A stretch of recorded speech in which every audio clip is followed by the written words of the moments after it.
today I will showcase the technology aka Shanghai Tower. Alright, here is the first ability. This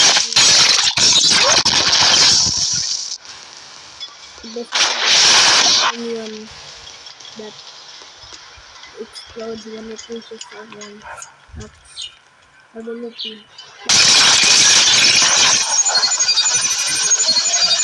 You can target it and then just blast your opponent.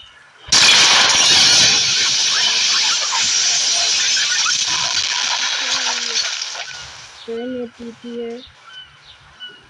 Hold on, let's just wait. Here, he's super low because it will touch them at him. Okay, here's Serenity here.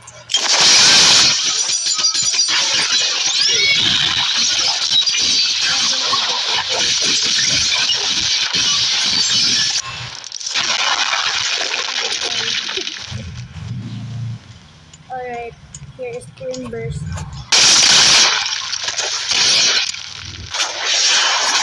Alright, time to showcase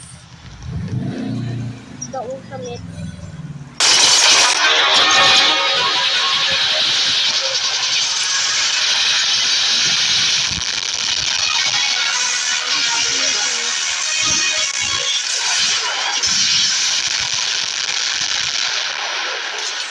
This is